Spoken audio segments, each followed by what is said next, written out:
Muito bem, pessoal. Então agora a gente vai falar no finalzinho dessa aula sobre reprodução dos fungos, tá? Alguns aspectos sobre reprodução dos fungos, porque tem muitas particularidades também. Não dá pra gente falar que todo fungo se reproduz dessa forma, né? Porque tem muitas individualidades dentro do reino fúngico. Então a gente vai falar no geral. Uma coisa que é no geral, que a gente tem que saber, é que os fungos se reproduzem por esporos. Tá bom? Então eu coloquei bem grande aqui, esporos é a principal estrutura ali para os fungos se espalharem, para haver a disseminação. Então esses esporos podem ser espalhados por diversas maneiras, tá? Então principalmente os fungos filamentosos fazem esse tipo de estrutura para se espalhar. Então pode ser o vento, né? Pode o funguinho precisar que caia a chuva, né? Caia alguma estrutura aqui para liberar os esporos do seu cogumelo, ou passe um animal, né? Ou passe na natureza algum vento ou um próprio animal que encoste nele e faça ele liberar os esporos. Existem muitas estratégias, né, que os fungos usam para espalhar os seus esporos. Tem até os fungos que parasitam insetos, que fazem esses insetos ficarem que nem zumbis para procurarem um lugar adequado, e aí sim esses fungos liberam os seus esporos usando insetos, tá? É muito doido. Então tem várias estratégias para isso. E o que eu não quero que vocês confundam? Cachorro tá doido. O que eu não quero que vocês confundam é em relação quando a gente fala em esporos de bactéria. Eu falei sobre esporos lá na aula de bactéria. Eu falei sobre esporos ou endósporos. Volta lá se você não lembra. Lá em bactéria, para que servia esporo ou endósporo? Para a bactéria resistir a condições adversas. Algumas bactérias conseguem produzir esporos para ficar quietinha, hibernando, né? Hibernando até as condições ficarem melhores. Ou ela tá com falta de água no ambiente, falta de comida, a temperatura não tá legal. Algumas bactérias conseguem fazer um esporo da sua célula e ficam lá resistentes até por anos, até as condições voltarem ao normal. Então, esporo em bactéria não serve para reproduzir, é uma estrutura de resistência, tá? Esporo, agora em fungos, quando a gente falar em esporos, são estruturas de reprodução, para os fungos se disseminarem, se espalharem na natureza, tá bom? E esses esporos podem ser assexuais ou podem ser esporos sexuais. O que é isso? A gente divide então a reprodução dos fungos em reprodução assexuada e reprodução sexuada. Resumindo, assexuada é quando não há a presença de dois indivíduos, de duas hifas, de dois núcleos, de duas linhagens diferentes, dois materiais genéticos diferentes se juntando.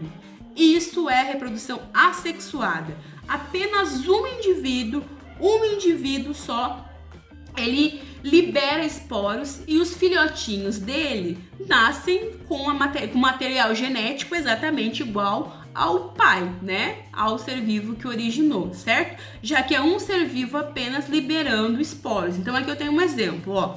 Eu tenho aqui um ser vivo apenas, tá? Parece que são 4, porque a gente tem a ideia de que cada bolsinha dessa é um ser vivo. Não. Tudo isso daqui é um ser vivo só. Lembra? Tem as hifas que são vegetativas, a gente viu lá na aula passada, e as hifas aéreas. As hifas vegetativas, por vezes, elas se transformam, se diferenciam e vão lá em cima para reproduzir, né? Então são esporos, aqui nessa parte da reprodução assexual, esporos assexuais a partir de um indivíduo apenas, ok? É uma hifa que fica diferente, ela se transforma, ela se modifica, né? Eles produzem esporos e esse esporo é liberado no meio ambiente. Assim, por exemplo, o Rhizopus, que eu acabei de falar, o fungo do pão, ele se multiplica muito assim no pão, por isso que daqui a pouco o pão já está todo contaminado. É também por esse motivo, pela reprodução assexuada, por esporos que é muito rápida a disseminação, que você tem, por exemplo, você já viu na feira ou no supermercado, quando tem uma laranja podre, não tem até um ditado, né? A laranja podre contaminou todas as outras. Por quê? Porque uma laranja podre apenas, com seus esporos, eles podem, né, sair dali daquela laranja e contaminar as outras. Então a tendência é realmente quem tá perto ali da laranja, né, laranja podre, ser contaminada também. Por isso que tem esse ditado. Ó, chegando então, a gente chama isso de esporulação. Esse tipo de reprodução a gente chama de esporulação, a liberação dos esporos no ambiente, tá? Aqui, ó, chegando um esporo na superfície, logo essa superfície, se oferecer condições ideais, se tiver comida, se tiver água, se tiver um ambiente, né, legal para ele vai germinar. A gente usa essa palavra que vem, né, das plantas, germinar. Ele vai germinar e um novo conjunto de hifas vai surgir, né? Um novo micélio aqui vai surgir de cada esporo que sair. Então, gente, olha como eles se dissipam. Cada esporinho que a gente não consegue ver, né, só no microscópio, eles podem dar origem a um novo organismo inteiro, tá? Por essa reprodução aqui assexuada. Pessoal, outro tipo de esporo é chamado de conídeo, tá? Esse tipo de... é esporo, é a mesma coisa, tá? Até a reprodução você pode falar esporulação ou reprodução por conídeos. Conídeos são tipos de esporos diferentes, são esporos menores, tá? A gente dá o nome de conídeo para esporos menores, assim, de uma maneira bem geral eu explicar isso aqui, nós vamos ver essas estruturas todas na prática, tá? Dois tipos de fungos muito importantes para a área de alimentos e biotecnologia que fazem esse tipo de reprodução assexuada são aqui o Aspergillus, tá? E o Penicillium, tá? A gente vai falar bastante de Aspergillus e Penicillium, mas em relação a nome de estrutura, não se preocupe, tá? Vamos pro terceiro tipo de reprodução assexuada que eu escolhi para falar para vocês. Esse tipo de reprodução assexuada é chamado de fragmentação, tá? O que seria essa fragmentação? Eu tenho um micélio aqui, tá? E um pedacinho do micélio, ele somente se destaca, um pedacinho da hifa se destaca e pode originar um ser vivo completamente inteiro, tá? Então eles têm material genético igual, né? É um ser vivo que originou uma cópia dele por um pedacinho da hifa que se desprendeu. E chegando num outro ambiente, no solo, num outro material que seja favorável, um novo ser vivo todo completo, né, consegue nascer só a partir daquela hifa. Por vezes você vai ver o nome desse fragmento de artroconídeo, como se fosse um esporo chamado artroconídeo, mas esquece esses nomes complicados. Importante é saber que o nome, né, é fragmentação. Nem é importante o nome também, é importante você saber o que acontece. O que é a fragmentação? Um pedacinho da hifa que se desprende aqui do micélio dá origem a um ser vivo completamente inteiro. Isso é muito utilizado, nós vamos fazer no laboratório também, para a gente cultivar os fungos, né, para os nossos estudos em laboratório. Nós fazemos muito isso. Nós tiramos um pedacinho do fungo de uma placa de Petri, aqui que está toda cultivada, e colocamos um pedacinho da hifa em outra placa de Petri vazia. E em poucos dias o fungo contaminou a nossa nova placa de Petri. Nós vamos fazer isso também. A gente usa esse tipo de reprodução dos fungos em laboratório. E o último tipo de reprodução assexuada que eu trago para vocês é aqui observando essa levedura. Agora não estamos mais falando de hifas. Vamos falar de um fungo leveduriforme, unicelular. Então, olha aqui essa levedura, né? E você percebe que alguns brotinhos estão nascendo dessa levedura. Parece até uma batata. Quando a gente esquece uma batata na geladeira, não fica nascendo uns brotinhos? É muito parecido. Então, a gente tem aqui uma levedura e alguns brotinhos vão crescendo a partir dessa levedura maior, né? Chama a levedura parental, né? A mãe. E os brotinhos se desprendem depois, né? Originando novas leveduras inteiras, geneticamente iguais à mãe, né? Porque essa levedura aqui, né, que estava no início, ela duplica o seu DNA e coloca, né, o DNA nesse brotinho, duplicado já. Por isso que a genética é igual, certo? Então, esse tipo aqui de reprodução, né? Aqui, ó, a célula mãe, o broto, também chamado de gêmula, tá? Então, a gente chama essa reprodução de brotamento, ou às vezes aparece a palavra gemulação, tá? Por causa que a gente também chama de gêmula. Principalmente brotamento, certo? Leveduras também podem fazer aquela divisão, fissão binária, que você já viu lá em bactérias, se você lembra, aquela divisão binária, que é a principal forma de reprodução das bactérias. Algumas leveduras também fazem a divisão por completo, né? Uma célula divide em duas. Agora, esse brotamento não, né? Então, tem uma célula mãe e um brotinho começa a nascer, depois ele recebe ali o DNA, né, duplicado da mãe, ele recebe também as organelas duplicadas e depois ele se desprende. Quando ele não se desprende, quando os brotos não se desprendem, vai ficando uma cadeia de levedura. Eu já falei sobre isso também numa parte passada da aula. A gente chama isso de pseudohifa, porque de tanta levedura junta, né, formando uma cadeia, parece que é uma hifa, mas não é, porque a gente já viu que hifas são estruturas lá dos fungos filamentosos. Parece só uma hifa, tá bom? Beleza? E interessante, pessoal, que dá uma olhada aqui nessa outra foto que tem as leveduras de verde, tá? Tudo isso é artifício, né, de microscopia, né? Que elas são verdes nesse sentido aqui.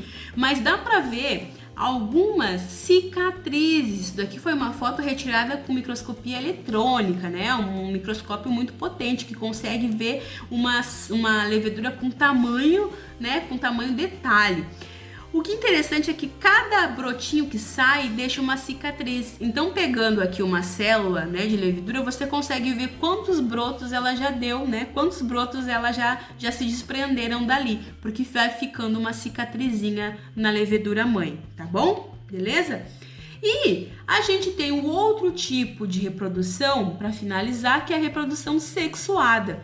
Bom, se a reprodução assexuada, um indivíduo apenas fazia, né, a sua disseminação de esporos, na reprodução sexuada a gente vai ter a união de dois seres vivos, de dois núcleos. Eu preciso ter agora dois materiais genéticos, né, relativamente diferentes, sendo seres da mesma espécie. Para reproduzir tem que ser seres da mesma espécie, e daí essas hifas se juntam, esses núcleos se juntam e surgem esporos sexuais dali, tá bom? Esse tipo de reprodução é bem menos frequente, tá, pessoal? Então, por isso que eu falei dos esporos de uma forma rápida. Basicamente, os fungos se reproduzem por reprodução assexuada. Mas é interessante para as espécies terem essa mistura genética, é importante para a variabilidade genética isso. Nós também já vimos essa questão lá nas bactérias. Então, tem fungo que se reproduz, por exemplo, de uma forma sexuada uma vez por ano só, para mudar um pouco a linhagem, mudar o material genético daquela população. Então, a reprodução sexuada é bem menos frequente, mas acontece e é muitíssimo importante. Então, dá uma olhada aqui, ó. É bem facinho de entender, assim, o princípio todo que eu vou explicar muito tranquilo. A gente tem duas hifas, a gente não vai chamar de hifa masculina e hifa feminina. A gente fala de hifas, né, a linhagem positiva e a linhagem negativa, né, representando aqui por duas cores, tá, azul e vermelho. Essas hifas se juntam, então a gente chama de plasmogamia. O que é esse nome plasmogamia, né? Dividindo essa palavra ao meio, a gente tem que gamia é união, gamia ou casamento, né? Pensa assim, gamia, né? É uma união. E plasma seria da origem grega lá, ser, uma criatura, né? A gente chama de citoplasma, um meio de um líquido, né? Vem de outra denominação. Mas nesse sentido aqui está representando um ser. União de dois seres. Então, plasmogamia, duas hifas se juntaram, tá? E aí, depois que as hifas se juntaram, a gente tem a união dos núcleos. Pode ver que aqui, na plasmogamia, somente as hifas se juntaram, somente os citoplasmas se juntaram, né? E na cariogamia, a gente já tem os núcleos vermelho e azul ali se juntando. Esses núcleos, a gente chama, né, essa parte quando os núcleos se juntam de cariogamia. Cario significa núcleo, tá? Então, dois núcleos se juntando. Desses dois núcleos unidos, surge agora um esporo sexual. Então, o esporo sexual é resultante da união de dois seres vivos, tá bom? Desse esporo sexual, depois vai ser um zigoto, vai nascer um zigoto e vai nascer um ser vivo ali, né? Consequentemente dali, tá? E agora aqui, por último, para finalizar, eu trouxe 3 exemplos de ciclos de vida, tá? De 3 exemplares fúngicos, de 3 filos diferentes ou 3 divisões diferentes, só para vocês analisarem que existe, né, esses dois tipos de reprodução no ciclo de vida desses organismos, reprodução sexuada e assexuada, tá? Com a assexuada acontecendo muito mais frequentemente. Não se preocupem então com nomes complicados das estruturas, não vem ao caso, e também a gente vai ver isso na prática. É mais legal de estudar isso visualizando as estruturas, tá? Então aqui é só mesmo pra gente ver no geral. Tá? Se você precisar, você pausa aí, se você quiser ler passo a passo, né, desse tipo de reprodução, que essa figura tá bem legal mostrando. Vamos ver primeiro aqui um exemplo do Rhizopus, que é o fungo do pão, né, da divisão Mucoromicota. Aqui no número 1, ó, bem na nossa esquerda, tem uma hifa que vai se diferenciar em reprodutiva, aquela mesma reprodução que a gente chama de esporulação, tá? Então aqui acontece uma esporulação, ó, do esporanjo, que é essa bolsa de esporos, libera no ambiente o esporo em condições adequadas, germina e nasce uma hifa. Chegando essa hifa, né, esse micélio cresce, então quando um micélio de linhagem positiva e linhagem negativa encontra o outro, olha aqui, ó, no número 5, já no ciclo laranja aqui, ó.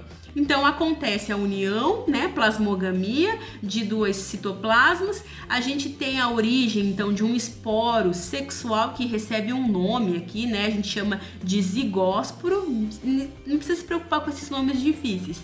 Desse zigósporo, vários tipos de divisões, né, celulares acontecem ali. Quando você estudar melhor sobre mitose e meiose, você vai entender melhor essa parte, tá? A gente volta nisso em outro momento. E desse zigoto aqui, um ser vivo inteiro, né, nasce e consegue espalhar esporos também. Então, tem esporos dos 2 tipos, tem esporângios dos 2 tipos, só que eu quero que vocês pelo menos saibam que na reprodução assexuada é um indivíduo apenas que, né, origina os esporos, e na reprodução sexuada há essa união de 2 seres diferentes com um material genético diferente. Isso que é importante aqui, tá? Vamos então só para o outro exemplo da divisão Ascomycota, um gênero Talaromyces, né? Qualquer. Olha aqui, ó, no ciclo azul a gente também tem as hifas se reproduzindo por esporulação. A gente tem um nome especial porque esses esporos são menores, lembra? São os conídeos. Então aqui eu tenho os esporos roxinhos, conídeos, fazendo uma reprodução assexuada. De um conídeo nasce, né, um micélio novo. Esse micélio cresce então, né, um micélio vegetativo. Volta aqui, vai para o número 5 de novo aqui no ciclo laranja, a união de hifas. Essas hifas então dão origem a um esporo sexual. Nesse caso dos ascomicotas, a gente chama esse esporo aqui, né, de ascósporo. Então, né, tudo tem a ver com, no começo da palavra, ascósporos. Esses ascósporos, esporos, né, diferentes, eles ficam dentro de um saco. E esse saco a gente chama de asco, por isso vem o nome da divisão, Ascomycota, tá? E esse saco aqui, ó, chamado de asco, ele pode assumir diversos tipos de estruturas, né? Eles podem ser de diversos tipos. Essa estrutura aqui, ó, que eu tô mostrando pra vocês essa foto, tá? É um ascoma, tá? Tudo tem a ver com o nome da divisão. O que é o ascoma? É o tal do cogumelo falso. A gente não pode chamar de cogumelo, a gente chama de ascoma. Esse ascoma aqui, a gente pode ver na prática, ele é uma estrutura grande, até tá vendo aqui, né? Dá pra ver nesse caso a régua 2 centímetros, mas tem ascósporos muito grandes. Então a gente vai conseguir visualizar sem microscópio essa estrutura. E lá dentro tem um monte de saquinho, que a gente chama de ascos, tá? Resumindo, vai haver divisões celulares e esses ascósporos vão ser liberados no meio ambiente, tá? Como curiosidade que eu trago, tem 3 tipos de estruturas onde guardam esses ascos, tá? Parece uma bolinha de queijo aqui, né? Mas é uma estrutura onde é chamada de cleistotécio, onde os ascos ficam lá dentro, parece uma bola. O cleistotécio é uma estrutura em globo, na forma de bola. Essa do meio que parece uma coxinha, né? É o peritécio. Os esporos estão lá dentro. Os ascos, ó, um monte de asco, um monte de saco organizado com os esporos lá dentro, tá? Chama peritécio essa forma, a forma do peritécio. Lembra uma pera também, né? Nessa imagem aqui parece uma coxinha mesmo. E essa terceira forma, que é inclusive a forma da figura que eu tô mostrando aqui, dessa foto real, a gente chama essa estrutura de apotécio. Parece uma taça, tá? O que é isso, professora, mesmo? Cleistotécio, peritécio, apotécio. Se você tiver um trigêmeos, aí você pode dar esses nomes para eles, né? Imagina, cleistotécio, peritécio, apotécio.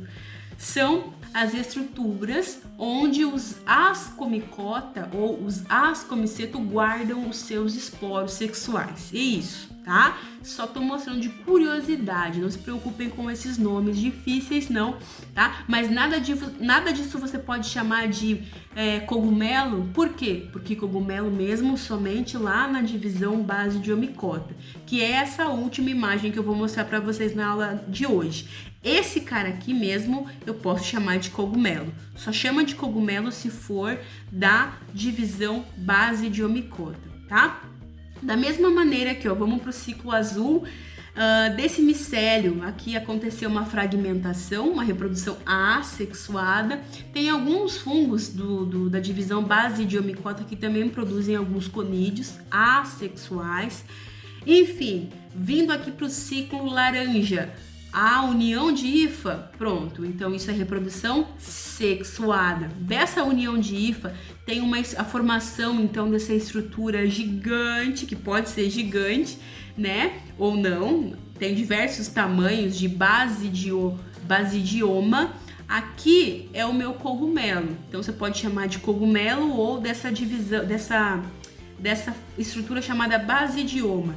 A gente está tentando não usar tanto o nome corpo de frutificação, tá? Em livros antigos, se você pegar livros antigos, você vai ver que em vez de aparecer a palavra basidioma ou basidiocarpo, também vem esse nome, a gente procura não usar nem basidiocarpo, nem corpo de frutificação. Por quê? Frutificação não lembra fruta, que lembra vegetal, né?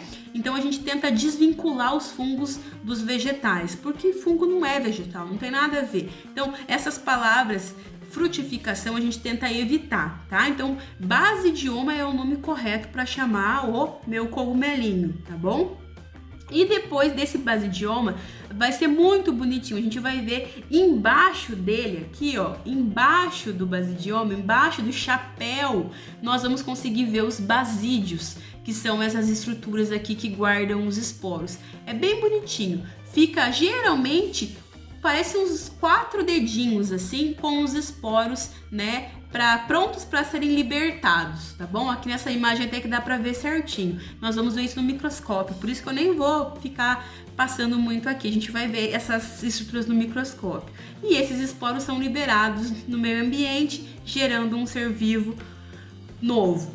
Olha que maravilha essa figura que eu deixo para vocês no final. Então, né, sempre aqui embaixo a gente vai cortar, a gente vai pedir licença para ele, a gente vai cortar e vai poder observar essas estruturas no microscópio, tá bom? E é com essa imagem linda, maravilhosa, essa animação, que eu deixo vocês então na aula de hoje, na aula número 4, na parte 4 da aula de fungos. Espero vocês em outro momento, em outro dia, onde a gente vai falar na aula 5, né, na parte 5 de fungos, sobre importância dos fungos na indústria alimentícia. Uma aula que vai ser bem importante para a gente entender como que esses caras podem ser importantes no nosso curso, né, no curso de alimentos e na indústria de alimentos no geral, beleza? Então até mais, pessoal. Tchau!